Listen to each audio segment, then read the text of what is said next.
Hello everyone, welcome to my channel Psycho Study. I am Nishu Rawal and in this channel you will get the informative and comprehensive videos of psychology honor courses of IGNOU and I hope that you will like the content. So before jumping to the video, don't forget to subscribe to my channel and hit the bell icon. Hello everyone, तो इस video में हम BPCC 101 की unit 7 memory को learn करेंगे, memory के बारे में पढ़ेंगे, जिसमें कि हम आज मॉडल्स ऑफ मेमोरी और थ्योरीज ऑफ फॉरगेटिंग के बारे में पढ़ेंगे। तो बिना देर लगे स्टार्ट करते हैं। पहले हम पढ़ेंगे मॉडल्स ऑफ मेमोरी कि मेमोरी के कौन कौन से मॉडल्स हैं।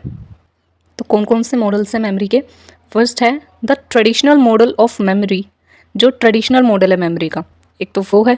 और नेक्स्ट है the levels of processing model, और थर्ड है एन इंटीग्रेटिव मॉडल यानी कि वर्किंग मेमोरी। तो इनके बारे में अब हम डिटेल में पढ़ेंगे कि क्या है ट्रेडिशनल मॉडल, क्या है लेवल्स ऑफ प्रोसेसिंग मॉडल क्या है, और इंटीग्रेटिव मॉडल कौन सा है। तो इसके बारे में अब हम आगे डिटेल में पढ़ते हैं। फर्स्ट है ट्रेडिशनल मॉडल ऑफ मेमोरी। तो ट्रेडिशनल मॉडल ऑफ मेमोरी क्या है? Dixon and Shiffrin 1968 propose the model for memory, modal model.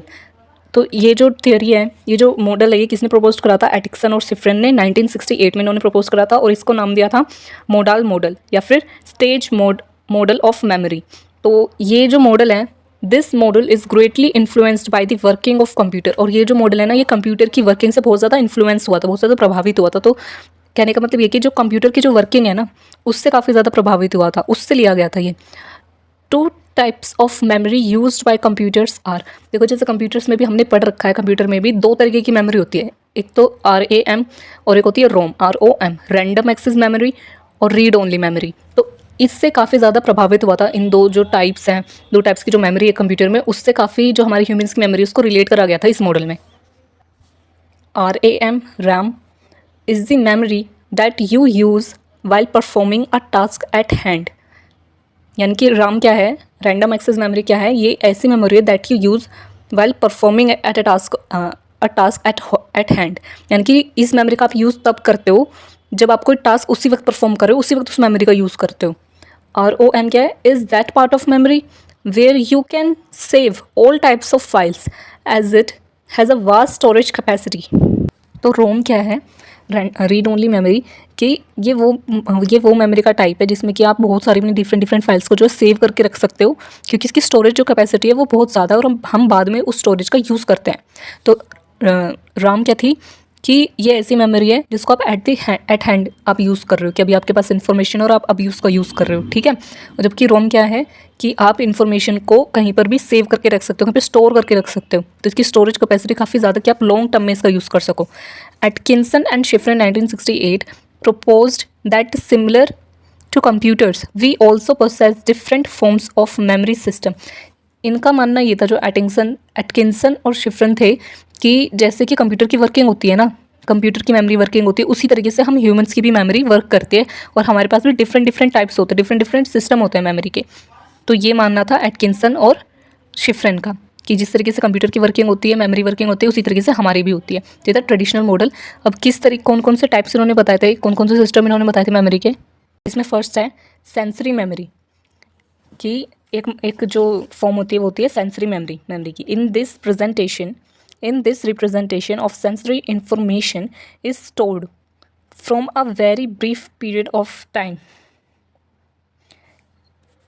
तो सेंसरी मेमोरी क्या होती है, जैसे कि हमने पहले भी पढ़ा है इसके बारे में, कि सेंसरी मेमोरी वो होती है कि जो भी हम अपने सेंसेस से रिसीव कर रहे हैं इन्फॉर्मेशन, जो भी हम परसीव कर रहे हैं, क्योंकि हम जो भी इन्फॉर्मेशन परसीव करते हैं वो अपने सेंसेस के थ्रू ही करते हैं, या तो अपने आंखों से देखेंगे, कानों से सुनेंगे, हाथों से कुछ टच करेंगे, कुछ टेस्ट करेंगे। तो जितनी भी सेंसरी इन्फॉर्मेशन ये होती है ना, ये सेंसरी मेमोरी में बहुत ही ज़्यादा कम टाइम के लिए रहती है, बहुत ही एक ब्रीफ टाइम पीरियड के लिए रहती है, कुछ मिली सेकेंड्स के लिए। और अगर वो इंपॉर्टेंट होती है, हमारे लिए रिलेवेंट होती है, तब जाकर के वो हमारे STM में यानी कि शॉर्ट टर्म मेमोरी में या फिर लॉन्ग टर्म मेमोरी में ट्रांसफ़र होती है। तो जो सेंसरी मेमोरी है वो क्या है कि हम सेंसेस से जो भी इन्फॉर्मेशन गैदर कर रहे हैं, जो भी परसीव कर रहे हैं, वो एक बहुत शॉर्ट टाइम के लिए, बहुत ज़्यादा शॉर्ट टाइम के लिए, एक brief short period of time के लिए हमारी सेंसरी मेमोरी में रहती है। तो ये था सेंसरी मेमोरी। अब STM क्या है? Short term memory. Short term memory से समझ में आ रहा है कि थोड़े समय के लिए। This system also holds information for a short duration of time. ये जो सिस्टम है STM, ये जो सिस्टम है, मेमोरी सिस्टम है, ये भी एक बहुत शॉर्ट टाइम के लिए ही जो है इन्फॉर्मेशन को अपने पास रखता है। Studies have suggested that it can hold information for up to 30 second. और शॉर्ट टाइम कितना कि ये 30 सेकेंड तक स्टडीज़ ये बताती है कि ये जो मेमोरी सिस्टम है ये 30 सेकेंड्स तक इन्फॉर्मेशन को अपने पास रखता है। जैसे कि किसी ने आपको अभी अपना फ़ोन नंबर बताया तो आप 30 सेकेंड तक उसको याद रख पाओगे, ठीक है। उस टाइम में आप उसको सेव भी कर सकते हो। अगर सेव नहीं करें तो 30 सेकंड बाद मुश्किल मतलब आपके ज़्यादातर चांसेस है कि आप भूल ही जाओगे नंबर, आप आधा नंबर भूल जाओगे या फिर कंफ्यूज हो जाओगे कि ये बोला था ये बोला था। तो इस तरीके से जो शॉर्ट टर्म मेमोरी है वो क्या है, हमारे पास 30 सेकंड तक हम इन्फॉर्मेशन को स्टोर कर पाते हैं। Task such as dialing a phone number manually, जैसे मैंने अभी एग्जाम्पल में बता दिया, और राइटिंग इन अ डिक्टेशन, यानी कि जब आपके टीचर ने आपको डिक्टेशन बोली तो आप अगर बहुत ज़्यादा सोच रहे हो तो आप शायद भूल जाओगे कि आपके टीचर ने क्या बोला, वो आपको बताते जा रहे, बोलते जा रहे और आप भूल जा रहे हो। जैसे कि क्लासेस में कभी कभी क्या होता था कि टीचर हमें बोल करके आंसर लिखवाते थे, टीचर बोलते रहते थे अपनी बुक में से कि तुम राइट डाउन करो, और मैं बोलती जा रही हूँ या बोलता जा रहा हूँ। तो उस टाइम में क्या होता था कि टीचर आपको बोल रहे हैं बट आप क्या कभी कभी मिस हो जाते थे, फिर आपको बोलना पड़ता था कि टीचर एक बार फिर से रिपीट कर दो। तो वो रिपीट क्यों करें, क्योंकि आपकी मेमोरी में, शॉर्ट टर्म मेमोरी में वो जो टाइम है 30 सेकंड वो पूरा हो चुका है, आप भूल गए हो, इस वजह से आपको दोबारा से सुनना पड़ रहा है, पूछना पड़ रहा है। तो ये थी शॉर्ट टर्म मेमोरी।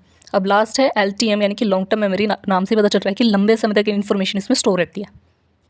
तो लॉन्ग टर्म मेमोरी क्या है, it has been considered as a store house of all kinds of memories. इसे store house of all kinds of memories भी कहा जाता है, क्योंकि इसमें जितने भी देखो सेंसरी मेमोरी है, जब सेंसरी मेमोरी में बहुत ही ज़्यादा मिली सेकेंड्स के लिए ही हमारे पास इन्फॉर्मेशन स्टोर रहती है, और वो रेलिवेंट होती है तो हमारी शॉर्ट टर्म मेमोरी में या फिर लॉन्ग टर्म मेमोरी में जाती है, और शॉर्ट टर्म मेमोरी भी अगर इंपॉर्टेंट होती है तो वो भी हमारी लॉन्ग टर्म मेमोरी में चली जाती है। तो क्या है कि ये क्या स्टोर हाउस है सभी काइंड ऑफ मेमोरीज का, कि अगर वो हमारे लिए रेलिवेंट है तो सारी इन्फॉर्मेशन लॉन्ग टर्म मेमोरी में आकर के स्टोर हो जाएगी। You can remember things from last evening to since your childhood due to this system of memory. आपको लास्ट इवनिंग से लेकर के अपने चाइल्डहुड तक की जितनी भी मेमोरीज याद है ना, वो इस लॉन्ग टर्म मेमोरी सिस्टम की वजह से याद है, क्योंकि यही जो है आपकी जितनी पुरानी इन्फॉर्मेशन होती है, जितनी भी मेमोरीज होती है, उन सबको स्टोर करके रखने का काम किसका होता है, LTM का, यानी कि लॉन्ग टर्म मेमोरी का। तो ये जो है ये था ट्रेडिशनल मॉडल ऑफ मेमोरी, जिसमें कि कंप्यूटर से रिलेट करके बताया गया था कि हमारी जो मेमोरी सिस्टम है वो कंप्यूटर से थोड़ा थोड़ा मिलता जुलता है। तो ये थी long term memory, short term memory और सेंसरी मेमोरी। अब आगे पढ़ते हैं। अब इसी में आगे है how does information move from one memory system to another. अब जैसे कि मैंने बताया कि जो इन्फॉर्मेशन जो है सबसे पहले हमारी सेंसरी मेमोरी में जाती है, और अगर रेलिवेंट होते वो हमारे लिए इंपॉर्टेंट होते तब जाकर के वो हमारे शॉर्ट टर्म मेमोरी सिस्टम में या फिर लॉन्ग टर्म मेमोरी सिस्टम में ट्रांसफर हो जाती है। तो कैसे जो है ये how does information move from one memory system to another, एक मेमोरी सिस्टम में से दूसरे मेमोरी सिस्टम में इन्फॉर्मेशन ट्रांसफर कैसे होती है, मूव कैसे होती है। Only that information which can grab your attention will move from sensitive memory system to STM, यानी कि जिस भी इंफॉर्मेशन पर आपकी अटेंशन जाएगी, यानी कि देखो हमारे पास हमारे आसपास इतनी सारी चीज़ें होती रहती हैं, हमारा हर चीज़ पे तो ध्यान नहीं जाता, ठीक है। तो वो क्या है, हर चीज़ जो हमारे शॉर्ट टर्म मेमोरी जो सेंसरी मेमोरी सिस्टम है वहाँ तक तो पहुँचती है, लेकिन हमारी शॉर्ट टर्म मेमोरी या फिर लॉन्ग टर्म मेमोरी तक नहीं जाती। तो जिस भी चीज़ पर हम जिस भी इन्फॉर्मेशन पर हम अपनी अटेंशन गेज करते हैं, अपनी अटेंशन डालते हैं, उसकी तरफ देखते हैं या फिर उस पर ज़्यादा अपनी मतलब फोकस लगाते हैं, तो वो इन्फॉर्मेशन जो हमारे सेंसरी मेमोरी सिस्टम में से हमारा जो शॉर्ट टर्म मेमोरी सिस्टम है वहाँ तक पहुँचती है। Whereas information from STM can only be move to LTM through elaborative rehearsal, thinking in terms of meaning of the information and relating it to already existing information in LTM। अब जो STM से information LTM में कब जाती है, अब STM से information हमारे LTM में यानी कि लॉन्ग टर्म मेमोरी में तभी जाती है तो वहाँ पे एलेबोरेटिव रिहर्सल के बारे में हमने पहले पढ़ रखा है कि एलेबोरेटिव रिहर्सल क्या होती है, कि हमने कोई भी thinking in terms of meaning of information and relating it to already existing information in LTM, मतलब कि या तो हम उस जो भी इन्फॉर्मेशन है उसका कुछ एक रिलेटिव मीनिंग उसको डिफाइन करें पहले पूरी तरीके से, या जैसे कि आपके पास कोई कंसेप्ट है, अब या तो आपने उसको रट लिया, जब आप उसको रटोगे तो आपको लंबे टाइम तक तो वो याद रहेगी नहीं, आपको उसको समझना पड़ेगा, या फिर आप उसको किसी और चीज़ से रिलेट करोगे, आपकी जो एग्जिस्टिंग मेमोरी है, फिर उसके लिए एग्जाम्पल्स बनाओगे ताकि वो आपको अच्छे तरीके से वो याद रह जाए। तो या तो आप उसको अच्छे तरीके से याद करने के लिए, उसको लॉन्ग टर्म मेमोरी में शिफ्ट करने के लिए, किसी भी बात को, किसी भी इन्फॉर्मेशन को आप उसको अपनी एग्जिस्टिंग मेमोरीज यानी कि जितने भी आपके पास लाइफ एक्सपीरियंस है उससे जो कनेक्ट करो, उससे जो उसका लिंक बनाओ, और या फिर उसको इलेबोरेट करो, यानी कि जो भी आपके पास इन्फॉर्मेशन है उसको अच्छे से समझो, उसको अच्छे से डिफ़ाइन करो, उसको पूरा, यानी कि उसको ऊपर से मत रटो, उसको पूरा डिफ़ाइन करके उसको फिर समझ के उस इन्फॉर्मेशन को, और फिर जाकर के वो आपके STM से लॉन्ग टर्म मेमोरी सिस्टम में शिफ्ट होगी, मूव होगी। तो ये था कि किस तरीके से जो है एक मेमोरी सिस्टम में से दूसरी मेमोरी सिस्टम पर जो इन्फॉर्मेशन जाती है, ठीक है। आई होप कि आपको ये समझ में आ रहा हो। अगर आपको अच्छी लग रही वीडियो तो प्लीज़ वीडियो को लाइक कर दो, प्लीज़ ज़्यादा ज़्यादा कमेंट भी करा करो, अपना फीडबैक दिया करो, क्योंकि उससे बहुत मोटिवेशन मिलती है। तो ट्रेडिशनल मॉडल तो हमने पढ़ लिया। अब नेक्स्ट है second the levels of processing model, levels of processing model क्या है? According to the model of the levels of processing whether the information will be retrieved successfully or not depends on its level of processing. LOP refers to the levels at which information has been encoded. Levels of processing model क्या बताता है कि आप किसी भी information को, मतलब आपके मेमोरी सिस्टम में इन्फॉर्मेशन आपने स्टोर कर ली, मतलब अगर एग्जांपल के तौर पे पढ़ें कि आपको कोई चैप्टर आपको रीड करना है, कल आपका टेस्ट है, तो आपने उसको पढ़ लिया, बट आपने जो पढ़ा है उसको आप रिट्राइव्ड, यानी कि उसको दोबारा से जब आपको ज़रूरत है उसको, उस इन्फॉर्मेशन का तब यूज़ कर पाओगे। वो किस पे डिपेंड करता है, आप उस इन्फॉर्मेशन को रिट्राइव कर भी पाओगे या नहीं कर पाओगे, इस चीज़ पर डिपेंड करता है कि आपने उसे पढ़ा किस तरीके से, यानी कि आपने जो इन्फॉर्मेशन उसको वो एनकोड किस तरीके से हुई है, यानी कि आपने उस इन्फॉर्मेशन को ढंग से आपने पढ़ा भी या नहीं पढ़ा, आपके पास पूरी इन्फॉर्मेशन है भी या नहीं है, या फिर मतलब एक तरीके से कह दो कि आपने एनकोडिंग अच्छे से करी है या नहीं करी है। वो उसी पर डिपेंड करता है कि आप इन्फॉर्मेशन को रिट्राइव कर भी पाओगे या नहीं कर पाओगे, आपने जो पढ़ा है वो आपके काम आएगा नहीं आएगा। क्योंकि अगर आप पढ़ रहे थे और उसी टाइम पर बार बार आपका ध्यान भटक रहा था, आपने पूरा चैप्टर तो ऊपर ऊपर से पढ़ लिया बट आपने कुछ समझा नहीं, ठीक है, तो आप जब एग्ज़ाम लिखोगे तो आपको अच्छे से चीज़ें याद नहीं आएगी, और वो किस चीज़ की गलती होगी कि आपने जो इन्फॉर्मेशन थी वो एनकोड अच्छे से नहीं करी।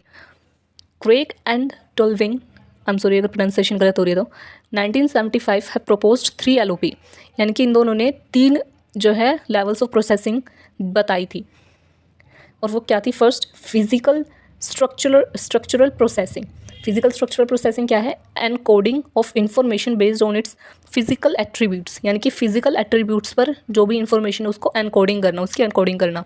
सेकेंड है फोनोलॉजिकल प्रोसेसिंग। फोनोलॉजिकल प्रोसेसिंग क्या है? Encoding based on how its sounds such as rapid, hat rhymes with cat. यानी कि देखो, जो फिजिकल और स्ट्रक्चरल प्रोसेसिंग उसमें क्या है कि जो फिजिकल एट्रीब्यूट है, जो फिजिकल एट्रीब्यूट है इन्फॉर्मेशन के, उसको एनकोडिंग करना। फोनोलॉजिकल में क्या है?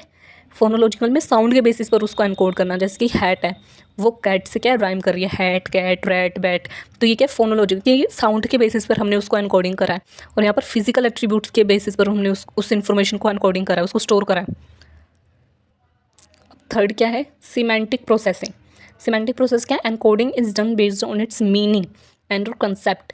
यानी कि सिमेंटिक प्रोसेसिंग में क्या है कि आप कोई भी इन्फॉर्मेशन, उसकी मीनिंग आप ढूंढ रहे हो, ठीक है, उसकी मीनिंग, उसके कंसेप्ट को पूरे को समझ करके फिर आपने उस इन्फॉर्मेशन को अपने अंदर स्टोर करा है, तो वो थी सिमेंटिक प्रोसेसिंग। तो जो फिजिकल और स्ट्रक्चरल प्रोसेसिंग है, फोनोलॉजिकल प्रोसेसिंग है, सिमेंटिक प्रोसेसिंग है, ये सारी प्रोसेसिंग है, इनके ऊपर डिपेंड करता है कि आपने किस तरीके से जो भी इन्फॉर्मेशन को स्टोर करा है, और जब आपको ज़रूरत है आप उस इन्फॉर्मेशन को रिट्राइव कर भी पाओगे, नहीं कर पाओगे।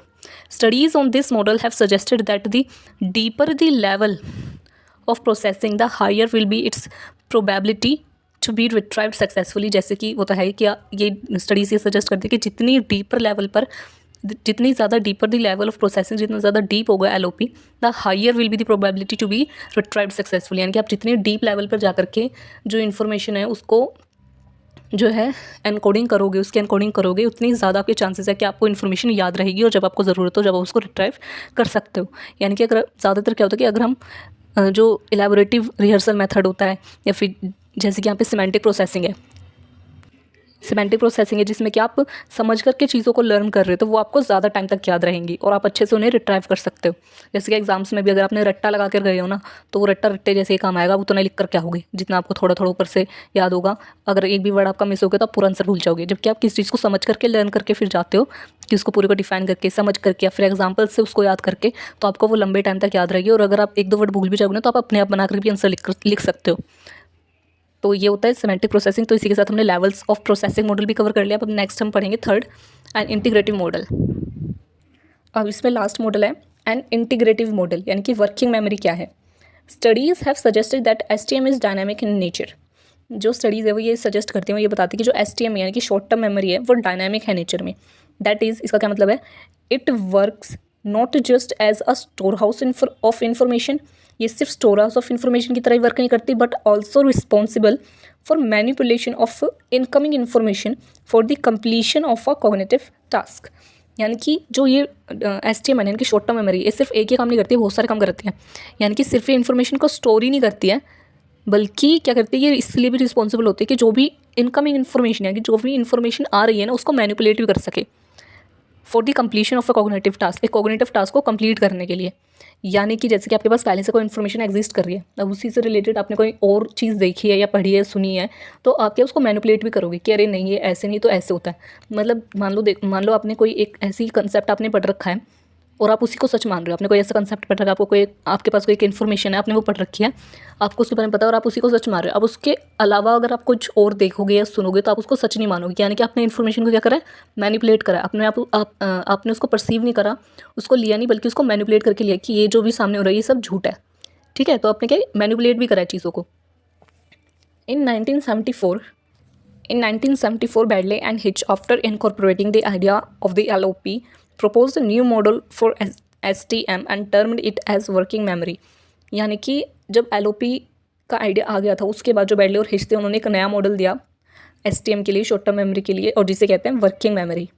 ठीक है, working memory can be defined as, working memory को हम कैसे डिफाइन कर सकते हैं, अ लिमिटेड कैपेसिटी सिस्टम, यानी कि एक लिमिटेड कैपेसिटी सिस्टम के रूप में, for temporary storage and manipulation of information for complex task such as comprehension, learning and reasoning. यानी कि जो वर्किंग मेमोरी है वो क्या है, सबसे पहले तो एक लिमिटेड कैपेसिटी सिस्टम है, यानी कि इसमें लिमिटेड कैपेसिटी है, फॉर टेम्पररी स्टोरेज, और इसमें टेम्पररी स्टोरेज होती है क्योंकि एसटीएम जो है 30 सेकेंड्स तक उसमें जो इन्फॉर्मेशन स्टोर रहती है। तो ये शॉर्ट टर्म मेमोरी की तरह वर्क करता है क्योंकि शॉर्ट टर्म मेमोरी है और इसमें लिमिटेड कैपेसिटी है, साथ ही हम इसमें मैनिपुलेट भी करते हैं इन्फॉर्मेशन को फॉर कॉम्प्लेक्स टास्क, कुछ कॉम्प्लेक्स टास्क के लिए, यानी कि हम मैनिपुलेट भी करते हैं, जैसे कॉम्प्रीहेंशन, लर्निंग या फिर रीजनिंग। ये जितने भी टास्क होते हैं ना, जितने भी कॉग्निटिव टास्क है, इसमें भी एसटीएम का क्या रोल होता है कि वो इन्फॉर्मेशन को स्टोर तो करती है थोड़े से टाइम के लिए, बट इसके साथ साथ वो क्या करती है, मैनिपुलेट भी करती है। जो हम रीजनिंग करते हैं, अगर हम मैथ्स में भी अगर हम रीजनिंग करते हैं तो क्या मैनिपुलेट करते हैं चीज़ों को, कॉम्प्रीहेंशन में भी, लर्निंग में भी अगर हम कुछ नया सीख रहे हैं तो जो हमारे पास स्टोर्ड इन्फॉर्मेशन है उसका भी हम यूज़ करते हैं। तो ये जितने भी टास्क होते हैं किस में होते हैं, वर्किंग मेमोरी में, यानी कि एसटीएम का ये जो एक नया पार्ट है वो क्या है, working memory. Baddeley's model of working memory consist of 4 components, और ये जो वर्किंग मेमोरी का मॉडल है उसके क्या 4 कंपोनेंट्स हैं। अब इसके 4 कंपोनेंट्स कौन से, फर्स्ट है सेंट्रल एग्जीक्यूटिव। सेंट्रल एग्जीक्यूटिव क्या है, as the name suggest it works as an executive in our working memory. जैसे कि नाम से पता चल रहा है एग्जीक्यूटिव की तरह वर्क करता है हमारी वर्किंग मेमोरी में। It coordinate and regulates cognitive operations between subordinate system, namely phonological loop, visuospatial and episodic buffer. It decides which of the memory will become part of long term memory and which will fade away। यानी कि एक executive की तरह काम करता है ये वाला जो सेंट्रल एग्जीक्यूटिव पार्ट है, ये वाला जो कंपोनेंट है। और इसमें क्या होता है कि it coordinates and regulates cognitive operations. जितने भी कॉग्निटिव टास्क होते हैं ना, जितने भी हमारे माइंड में, जितने भी ब्रेन में कॉग्निटिव टास्क होते हैं, उन सबको रेगुलेट करने का काम करता है बिटवीन सबऑर्डिनेट सिस्टम, नेमली यानी कि जितने भी फोनोलॉजिकल लूप है, विजुओस्पेटियल, एपिसोडिक बफर हैं, ये हमारे सबऑर्डिनेट सिस्टम्स हैं हमारी ब्रेन में, हमारी मेमोरी में। और ये जो सेंट्रल एग्जीक्यूटिव वाला कंपोनेंट है ना, ये क्या करता है कि हम ये डिसाइड करता है, इसका ये डिसाइड करने का काम होता है मेनली कि कौन सी जो मेमोरी का पार्ट है वो हमारे लॉन्ग टर्म मेमोरी में जाएगा, कौन सी इन्फॉर्मेशन जो लॉन्ग टर्म मेमोरी में जाएगी और कौन सी को हम ख़त्म कर देंगे, जिसकी इंपॉर्टेंस नहीं है, जो भी ज़रूरत नहीं है उसको हम हटा देंगे, और जिसकी ज़रूरत है उसको हम अपनी लॉन्ग टर्म मेमोरी में स्टोर कर देंगे। तो ये काम होता है मेन सेंट्रल एग्जीक्यूटिव का। अब नेक्स्ट है फोनोलॉजिकल लूप, जो कि हमने इधर पढ़ा भी, जो कि सबऑर्डिनेट सिस्टम है। तो ये फोनोलॉजिकल लूप है क्या, phonological loop is responsible for storing verbal and auditory information. तो फोनोलॉजिकल लूप में क्या है कि जितनी भी वर्बल और ऑडिटरी इन्फॉर्मेशन है उसको स्टोर करता है। ठीक है, क्योंकि हमने जैसे पहले ही पढ़ा था फोनोलॉजिकल क्या साउंड पे बेस होता है, हैट, कैट, रैट, वैट, जितनी भी राइम्स है, जितनी भी साउंड्स हैं, तो जितनी भी वर्बल और ऑडिटरी इन्फॉर्मेशन उसको स्टोर करता है। The information stored in the phonological loop will decay with in 2 seconds unless it is not rehearsed. यानी कि जो फोनोलॉजिकल लूप में जितनी भी इन्फॉर्मेशन होती है वो 2 सेकंड्स के अंदर अंदर वो ख़त्म हो सकती है अगर हमने उसे रिहर्स्ड नहीं करा, अगर हमने उसे बार बार रिवाइज नहीं करा। ठीक है, अगर हमने एक बार कोई इन्फॉर्मेशन सुनी है, अगर हम उसको बार बार अपने दिमाग में रिपीट नहीं कर रहे हैं तो वो इन्फॉर्मेशन हमारे दिमाग से निकल जाएगी। ठीक है, इट कंसिस्ट ऑफ 2 कंपोनेंट्स। अब इसमें भी 2 कंपोनेंट्स होते हैं फोनोलॉजिकल लूप में भी। First is phonological store which stores information for few seconds, यानी कि फोनोलॉजिकल स्टोर में क्या है जो कुछ सेकंड्स के लिए इन्फॉर्मेशन को स्टोर करता है, and the articulatory rehearsal process. और सेकंड है आर्टिकुलेटरी रिहर्सल प्रोसेस में क्या है, responsible for rehearsing the information in order to keep the information stored in the phonological store from decaying। अब आर्टिकुलेटरी रिहर्सल प्रोसेस में क्या है, responsible for rehearsing the information, यानी कि जो इन्फॉर्मेशन हमारे पास है उसको रिहर्स करने में हेल्प करता है ताकि वो हमारे फोनोलॉजिकल स्टोर में जो है स्टोर होकर के रहे। यानी कि आर्टिकुलेटरी रिहर्सल प्रोसेस क्या करता है कि पहले हमारे पास इन्फॉर्मेशन आती है, कोई भी जो है ऑडिटरी या वर्बल इन्फॉर्मेशन हमारे पास आती है, उसको हेल्प करता है कि वो इतनी टाइम तक स्टोर रहे कि वो हमारे फोनोलॉजिकल जो स्टोर है उसमें कुछ सेकंड्स के लिए स्टोर रहे। इसमें आर्टिकुलेटरी रिहर्सल प्रोसेस हेल्प करती है। ठीक है, तो ये दो कंपोनेंट्स थे फोनोलॉजिकल लूप के। For instance, trying to remember a phone number you have been just told by your friend involves the phonological loop. आपके फ्रेंड्स ने आपके कोई फ्रेंड है, उन्होंने आपको एक नंबर बताया, ठीक है, तो उन्होंने क्या आपको एक वर्बल इन्फॉर्मेशन दी है, ठीक है, जो आपने परसीव करी, जो आपने सुनी है, अपने ऑडिटरी जो सेंस है उससे आपने सुनी है, और फिर आप उसको रिमेंबर करने की कोशिश करो कि हाँ मेरे फ्रेंड ने अभी ये नंबर बोला था, फिर ये जो यूनिट बोली थी, फिर ये डिजिट बोली थी, तो आप क्या उसको रिमेंबर करने की कोशिश कर रहे हो, वो क्या है फोनोलॉजिकल लूप। अब नेक्स्ट है विजुअल स्पेशियल स्केचपैड। तो विजुअल स्पेशियल स्केचपैड कौन सा कंपोनेंट है, keeps visual and spatial information stored. जितने भी विजुअल और स्पेटियल मतलब कि जितने भी शेप्स हैं, जितने भी इस तरीके की जो भी इन्फॉर्मेशन है उसको स्टोर करने का काम किसका होता है, विजुअल स्पेशियल स्केचपैड का। For instance the mental picture that comes up in your mind while listening to a story or solving a puzzle involves using your visual spatial sketchpad। यानी कि जो भी आपको कोई स्टोरी सुना रहे हैं, ठीक है, आपको कोई एक स्टोरी सिर्फ आप सुन रहे हो उसे, तो जो भी आप इमेजेस अपने दिमाग में बना रहे हो ना, वो भी विजुअल स्पेटियल स्केचपैड की वजह से ही बनती है। या फिर अगर आप कोई पजल सॉल्व कर रहे हो तो जो भी आप शेप्स बना रहे हो या फिर जो भी आप अपने दिमाग में जो है विजुअलाइज कर रहे हो ना, वो सब किस में आती है, विजुअल स्पेटियल स्केचपैड में। अब लास्ट क्या है, एपिसोडिक बफर। एपिसोडिक बफर क्या है, is responsible for combining information from the phonological loop, visuospatial and long-term memory for generating a unitary episodic representation of information। यानी कि एपिसोडिक बफर में क्या है कि जितने भी फोनोलॉजिकल लूप में इन्फॉर्मेशन होती है, जितनी भी विजुअल स्पेटियल में इन्फॉर्मेशन होती है और जितनी भी लॉन्ग टर्म मेमोरी में इन्फॉर्मेशन होती है ना, उस सारी इन्फॉर्मेशन को कंबाइन करते हैं, फिर उससे एक यूनाइटेड एपिसोडिक रिप्रेजेंटेशन जो है बनाते हैं। यानी कि सारी जितनी भी इन्फॉर्मेशन है हमारे पास उस सबको मिक्स कर देंगे और फिर एक इन्फॉर्मेशन बनाएंगे, वो किस में होता है, एपिसोडिक बफर में। दस this component helps us in making a sense of the received information। और ये जो पार्ट है ना, ये बहुत इंपॉर्टेंट है क्योंकि ये जितनी भी हमारे पास इन्फॉर्मेशन है उस सबको मिक्स करके फिर एक सेंस बनाता है उस इन्फॉर्मेशन का। मतलब आप कुछ सुन रहे हो, फिर आप कुछ देख रहे हो, सुन रहे हो, और जो अपनी एग्जिस्टिंग मेमोरी है, लॉन्ग टर्म मेमोरी में जो भी आपकी एग्जिस्टिंग इन्फॉर्मेशन उसका यूज़ कर रहे हो, स्टोरी इन्फॉर्मेशन का, और फिर जाकर के आप एक सेंस बना रहे हो किसी बात का। तो ये सबसे ज़्यादा इंपॉर्टेंट है, यानी कि आप कॉम्प्रिहेंशन का काम इसमें करते हो। तो एपिसोडिक बफर में क्या है कि सारी इन्फॉर्मेशन स्टोर होती है और फिर जाकर के उस बात का कुछ एक सेंस बनता है। तो ये तो है एपिसोडिक बफर। अब इसी के साथ हमने जितने भी मॉडल्स थे ना मेमोरी की, वो तो हमने कवर कर लिया। अब नेक्स्ट हम पढ़ेंगे concept and theories of forgetting, कि क्या कंसेप्ट है फॉरगेटिंग मतलब जब हम चीज़ें भूल जाते हैं, और क्या थियरीज है फॉरगेटिंग की। ठीक है, तो अब हम स्टार्ट करते हैं। तो क्या कंसेप्ट है फॉरगेटिंग का, according to psychologist forgetting is our inability to recall already encoded and stored information from our memory system. तो फॉरगेटिंग क्या है कि जो हमारी इनएबिलिटी है, असक्षमता, कि हम किसी भी जो एग्जिस्टिंग मेमोरी है हमारी, हम उसको रिकॉल नहीं कर पाते। ठीक है, तो वो उससे क्या कहते हैं, उससे हम फॉरगेटिंग कहते हैं। To understand the nature of forgetting, Hermann Ebbinghaus, a German psychologist, conducted the first systematic experiment in 1879। इस जो फॉरगेटिंग इसके नेचर को समझने के लिए जो हर्मन एबिंगस थे, एक जर्मन साइकोलॉजिस्ट, उन्होंने एक जो है फर्स्ट सिस्टमैटिक एक्सपेरिमेंट जो है 1879 में कंडक्ट करा था, और ये पहला सिस्टमैटिक एक्सपेरिमेंट था।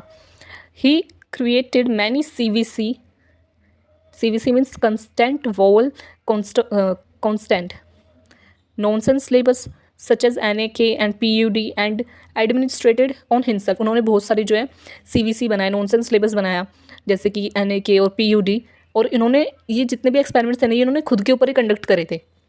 The method of conducted an experiment on oneself only and using your own experience is known as introspective method.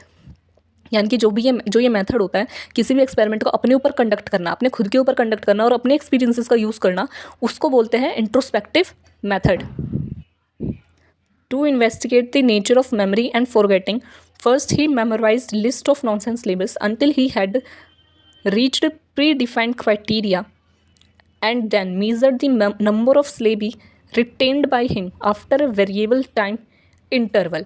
तो इसमें इन्होंने क्या करा कि जो इन्होंने एक नॉनसेंस सिलेबस बनाया, नॉनसेंस सिलेबस मतलब ऐसा सिलेबस जिसका कोई मतलब ही नहीं है, एक लिस्ट बनाई, ठीक है, और फिर उस पूरी लिस्ट को और उस जो नॉनसेंस लिस्ट थी उस पूरी लिस्ट को उन्होंने रटा, मतलब उसको याद करा, ठीक है। और एक predefined criteria and then measure the number of syllables retain by him, यानी कि एक पर्टिकुलर टाइम के लिए उन्होंने, मतलब उन्होंने एक टाइम सेट कर रखा था कि इतने टाइम तक मैं इसको पूरे को याद करूँगा, और फिर जो है मैं इसको देखूंगा कि मुझे ये चीज़ याद है या नहीं है, या फिर कितनी चीज़ें मैं भूला एक पर्टिकुलर इंटरवल के बाद, ठीक है। तो उन्होंने एक टाइम सेट करा कि इतने टाइम तक मैं इन सब जो भी मैंने लिस्ट बनाई इसको मैं याद करूँगा और इसको मैं पढ़ता जाऊँगा, और फिर जब वो टाइम खत्म हो जाएगा उसके बाद फिर मैं थोड़ा टाइम वेट करूँगा और फिर मैं देखूंगा लिख करके या बोल करके दोबारा से रिवाइज करके कि क्या मुझे वो सारी लिस्ट याद है या नहीं है, या फिर कितनी याद है। Further he also noted the number of trials taken by him to relearn the same list of syllables again at a variable time interval.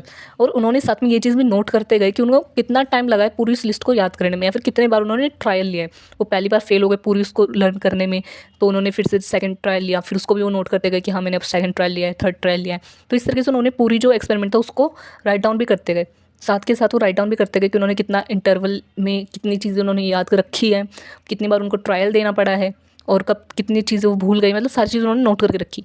Based on his observation he came up with the following curve for experimenting the nature of forgetting. और इस observation के base पे उन्होंने curve तैयार करा जो कि explain कर रहा है कि क्या नेचर क्या है फॉरगेटिंग का। जो ये एबिंगस फॉरगेटिंग कर्व है, इसमें क्या है कि जो फर्स्ट टाइम जब वो ट्रायल कर रहे थे तो उनको 100% रिटेंशन देना पड़ा था, यानी कि उनको अपना पूरा फोकस लगाना पड़ता, ज़्यादा उनको मेहनत करनी पड़ी थी। और जैसे जैसे दिन बीतते जा रहे थे, घंटे बीतते जा रहे थे, उनका जो रिटेंशन जो परसेंटेज है वो कम होती जा रही थी, यानी कि वो ज़्यादातर चीज़ें याद रख पा रहे थे। तो यही पूरा उनका कर्व ये बता रहे हैं। This curve is known as Ebbinghaus forgetting curve. इस कर्व को एबिंगस फॉरगेटिंग कर्व कहते हैं। You can see from the graph that the rate of forgetting is the maximum in the starting but after a few hours it becomes slow. Recent studies have reported similar results. तो इस curve में हमको क्या दिख रहा है कि जो फॉरगेटिंग के रेट है वो क्या शुरुआत में बहुत ज़्यादा थे, बहुत ज़्यादा चीज़ें वो भूल रहे थे, बट धीरे धीरे जैसे कि घंटे बीतते गए उनका जो रिटेंशन प्रोसेस, उनकी जो फॉरगेटिंग है वो कम होती जाती है, यानी कि चीज़ें वो कम भूलते जा रहे थे, ठीक है। और यही जो चीज़ है, यही रिसेंट स्टडीज़ में इसे सिमिलर रिजल्ट जो है बताए गए हैं। There are basically following 2 classes of theories available in the literature explaining the causes of forgetting. तो 2 क्लासेस हैं जिसमें कॉजेज ऑफ फॉरगेटिंग हमें बताया गया, वो हम आगे देखते हैं। According to this theory forgetting occurs due to interference with other memories. This interference can be of 2 types. जो थियोरी ऑफ इंटरफेरेंस है क्या बताती है कि हम कोई भी चीज़ भूलते इस वजह से क्योंकि हमारी जो इन्फॉर्मेशन है वो दूसरी मेमोरीज से जो है इंटरफेयर करती है, और 2 तरीके से जो इंटरफेरेंस कर सकती है। फर्स्ट क्या है, प्रोएक्टिव इंटरफेरेंस। प्रोएक्टिव इंटरफेरेंस क्या है, pro means forward, forgetting of newly acquired information due to interference of previously learned information। यानी कि आपने पहले कोई चीज़ पढ़ी है, ठीक है, अब वो तो आपको याद है, अब जब आप कोई नई चीज़ पढ़ रहे हो वो आप याद नहीं कर पा रहे हो, यानी कि आप किसी नई इन्फॉर्मेशन को भूल रहे हो। क्यों? क्योंकि आपके पास जो एग्जिस्टिंग मेमोरी है उसकी वजह से। तो वो होती है प्रोएक्टिव इंटरफेरेंस। अब सेकेंड है रेट्रोएक्टिव इंटरफेरेंस। क्या? Retro means backward, forgetting of previously stored information due to the learning of new information. यानी कि आप कोई नई इन्फॉर्मेशन पढ़ रहे हो, लर्न कर रहे हो, इस वजह से आपकी जो प्रीवियसली स्टोर्ड इन्फॉर्मेशन थी उसको आप भूल गए। जैसे कि आप कोई नई चीज़ पढ़ रहे हो तो पुरानी जो चीज़ थी वो आप भूल गए, तो होता है रेट्रोएक्टिव इंटरफेरेंस में। रेट्रो मीन्स बैकवर्ड मतलब कि जो इसमें कि जो आपकी प्रीवियस इन्फॉर्मेशन थी उसको आप भूल गए नई की वजह से। और प्रोएक्टिव में प्रो मीन्स फॉरवर्ड, यानी कि जो आपकी न्यूली इन्फॉर्मेशन उसको आप भूल गए अपनी जो स्टोर्ड इन्फॉर्मेशन थी उसकी वजह से। तो ये थी theories of forgetting, theories of interference. अब इसी में आगे है, अब क्या है, trace decay theory. Trace decay theory क्या है, also known as disuse theory. Disuse theory से पता चल रहा है वो, यानी कि किसी का वो इन्फॉर्मेशन जिसका यूज़ ना करा जा रहा हो। Trace decay theory processes that learning causes change in the central nervous system leading to the formation of memory traces, physical change in the brain due to the learning. When these memory traces are not used for a long time, they fade away, leading to forgetting. जो trace DK theory है ये क्या propose कर रही है कि that learning causes change in the central nervous system. ये बताती है कि जो लर्निंग है ना वो हमारे सेंट्रल नर्वस सिस्टम में एक चेंज लेकर के आती है, हमारे CNS में एक चेंज लेकर के आती है, leading to the formation of memory traces. अब मेमोरी ट्रेसेस क्या होते हैं, और ये जो चेंज है ना जो भी हम नई चीज़ पढ़ रहे हैं, जो भी लर्न कर रहे हैं, उसकी वजह से हमारे सेंट्रल नर्वस सिस्टम में एक चेंज आता है, और वो जो चेंज है वो क्या बनाता है, मेमोरी ट्रेसेस बनाता है हमारी ब्रेन में। और वो मेमोरी ट्रेसेस क्या है, physical change in the brain due to learning, यानी कि हमारे ब्रेन में एक फिजिकल चेंज आता है लर्निंग की वजह से। When these memory traces are not used for a long time, और जब ये जो memory traces है ना, ये जो चेंज आ रहा है, फिजिकल चेंज आ रहा है, ये जो memory traces की वजह से, जब ये memory traces एक लंबे टाइम तक यूज़ ना किए जाए, देन उसके बाद क्या, fade away leading to forgetting. जब ये इन्फॉर्मेशन जो बहुत लंबे टाइम तक ये जो मेमोरी ट्रेसेस है इनका यूज़ ना किया जाए, तो जो भी इन्फॉर्मेशन है वो फेड अवे हो जाती है, यानी कि हम उसे भूल जाते हैं, हम उसे फॉरगेट कर देते हैं। ठीक है। Thus, the underlying mechanism of this theory is use it or lose it। तो जो अंडरलाइंग मैकेनिज्म है इस थियरी का वो क्या है कि यूज़ इट या फिर लूज इट, या तो आप इन्फॉर्मेशन को, उस मेमोरी ट्रेसेस को यूज़ करो या फिर उसको लूज़ करो। ठीक है। अगर आप उसको यूज़ नहीं करोगे तो आप उसको लूज़ कर दोगे, उसको भूल जाओगे। If you didn't use your stored information at a regular interval of time, then you may be at the risk of losing it। यानी कि ट्रेस थ्योरी में क्या है कि जो भी मेमोरी ट्रेसेस है ना, अगर आप उनको एक पर्टिकुलर टाइम के लिए, टाइम इंटरवल में आप उसको यूज़ नहीं करते रहोगे तो आप उस इन्फॉर्मेशन को भूल जाओगे। आप इस रिस्क में हो कि आप इस इन्फॉर्मेशन को लॉस्ट करते हो। तो इधर ट्रेस की थ्योरी। अब नेक्स्ट है, this is the last slide, cue dependent forgetting theory. Cue dependent forgetting theory क्या है? अकॉर्डिंग टू दिस थ्योरी, इस थ्योरी के अकॉर्डिंग forgetting can also occur due to the absence of an appropriate cue or presence of poor cue। अब इस theory के according Q dependent forgetting क्या है कि जब आप किसी एक इन्फॉर्मेशन पर डिपेंड होकर के इन्फॉर्मेशन को स्टोर कर रहे हो, ठीक है, जैसे कि यहाँ पे इस थ्योरी में क्या बताया गया कि अगर आपके पास एक रॉन्ग इन्फॉर्मेशन है, ठीक है, या फिर एक पर्टिकुलर इन्फॉर्मेशन है नहीं, ठीक है, आपके पास एक अप्रोप्रिएट इन्फॉर्मेशन नहीं है, कोई क्यू नहीं है, तो क्या है कि आप उस इन्फॉर्मेशन को भूल जाओगे, आपके ज़्यादातर चांसेस ये है। और प्रेजेंस ऑफ पुअर क्यू के प्रेजेंस में भी आप उस इन्फॉर्मेशन को भूल जाओगे। सपोज यहाँ पे एग्जांपल दे रखा है, suppose you are given a list of objects to buy from the market. आप सपोज करो कि आपको एक लिस्ट दे रखी है और आपको मार्केट से सामान लेकर के आना, जो जो उस लिस्ट में लिख रखा है, ठीक है। By mistake you lost the list, by mistake आपने जो वो लिस्ट थी उसको खो दिया। Now you are trying your best to recall all the items from the list, but there are good chances that you will forget many. अब आप क्या कोशिश करो कि आप उस जो भी लिस्ट पे जितनी भी चीज़ें लिखी होती है ना, आप उसको रिकॉल करो, आप उसको याद करने की कोशिश करो, बट ज़्यादातर चांसेस क्या है कि आप जो भी चीज़ें उनको याद नहीं कर पाओगे, क्योंकि आप उस लिस्ट पे डिपेंडेंट थे, आपने उसको पढ़ा ही नहीं, उसको याद ही नहीं करा। क्योंकि जब आपके पास लिस्ट है तो आपको याद करने की ज़रूरत क्या है, ठीक है, तो आप उस लिस्ट पे कहते हैं डिपेंडेंट थे। वैसे यहाँ पर है क्यू डिपेंडेंट, जब आप किसी ऑब्जेक्ट पे, किसी इन्फॉर्मेशन पे, मतलब किसी भी चीज़ पे जब आप डिपेंडेंट रहते हो ना इन्फॉर्मेशन के लिए, तब आप क्या है, ज़्यादातर चांसेस है कि आप उसे भूल जाओ, या फिर आपके पास पर्टिकुलर इन्फॉर्मेशन आपके दिमाग में स्टोर्ड ही ना हो। क्योंकि आपके पास लिस्ट थी, उस पर सारा कुछ लिखा हुआ था, तो आपने उस लिस्ट को एक बार देखा तो होगा कि हाँ जी लेकर के आना है, बट आपने उसको उस पर इतना ध्यान नहीं दिया, ठीक है, क्योंकि आपको लगा था कि जब हम मार्केट से सामान लेंगे दोबारा से लिस्ट देखेंगे और उसी में से देख देख के हम बता देंगे। तो क्या था, आप उस लिस्ट पे डिपेंडेंट थे, आपने उसको इतना इंपॉर्टेंस दी नहीं कि आपको उस सामान को याद भी करना चाहिए। इस वजह से क्या था कि आप ज़्यादातर चीज़ें भूल कर आपका काम बिगड़ गया। तो यही है क्यू डिपेंडेंट फॉरगेटिंग थ्योरी में, कि जब आप किसी ऑब्जेक्ट पर, किसी क्यू पर डिपेंडेंट रहते हो, ठीक है, तब ज़्यादातर चांसेस है कि आप चीज़ें भूल जाओ। या फिर आपको किसी ने कोई इन्फॉर्मेशन दे दी, आपको किसी ने कोई लिस्ट दे दी है, ठीक है, बट आपने उस लिस्ट में जो सामान है वो लिखा हुआ ही गलत है, तो आप क्या करोगे, आप कुछ गलत ही करोगे, ठीक है। जैसे कि स्कूल में क्या होता था कि आपके टीचर आपको होमवर्क देते थे। अब ज़्यादातर स्टूडेंट्स क्या करते हैं कि जो इंटेलिजेंट बच्चे थे, जो टॉपर बच्चे थे, जिसने भी वो काम ऑलरेडी कर रखा था, उसकी नोटबुक ले लेते थे कि हम इसमें से कॉपी कर लेंगे। अब मान लो, अब आप जो अपना दिमाग उधर नहीं लगा रहे हो, अपनी इन्फॉर्मेशन का आप यूज़ नहीं कर रहे हो, आपके जो उसने लिख रखा है आप वही लिख रहे हो, ठीक है।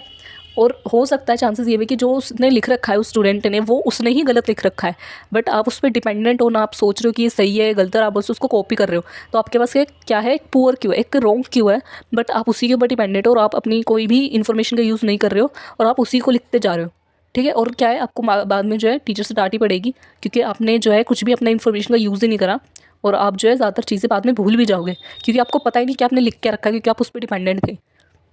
बाद में मान लो कि आपके टीचर ने आपका टेस्ट ले लिया उस होमवर्क के बेस पे कि तो चलो होमवर्क तो आप तुमने खुद ही करा था ना, तो तुम्हें चीज़ें तो याद रहेंगी, बातें तो याद रहेंगी जो आपने लिख रखी हैं, तो आप टेस्ट दे दो अभी। और अगर आपका वो उस टाइम पर वो सरप्राइज टेस्ट हो जाए आपके होमवर्क पे बेसिस पे, तो ज़्यादातर चांसेस है कि आपको कुछ भी याद नहीं रहेगा, क्योंकि आपने कुछ भी चीज़ पर फोकस करा ही नहीं, ठीक है। तो ये क्या था, cue dependent forgetting theory. Studies have suggested that if subjects were given a hint और clue about the category of those items, then it improved their recall. Studies साथ में ये भी बताती हैं कि अगर आपको कोई एक हिंट दे दी जाए या फिर कोई भी क्लू दे दिया जाए उन आइटम्स के बारे में, जैसे कि यहाँ पे एग्जांपल था मार्केट से आपको लिस्ट लेकर के आनी, लिस्ट में देख करके सामान लेकर के आना था, तो अगर आपको कोई एक हिंट दे दे क्या या फिर कोई एक क्लू दे दे कि हाँ इस लिस्ट में ये हो सकता था या वो हो सकता था या फिर क्या रात को खाने में ये बनेगा और उससे रिलेटेड आपको सामान लेकर के आना है, ठीक है, तो आपके ज़्यादातर चांसेस क्या है कि आप सही सामान आप ये वापस से याद कर लो दोबारा से, उस हिंट की वजह से, उस क्लू की वजह से आप चीज़ें अच्छे से रिकॉल कर लो।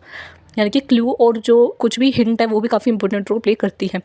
Studies have even suggested that the physical attributes of the environment also play a positive role in retrieval.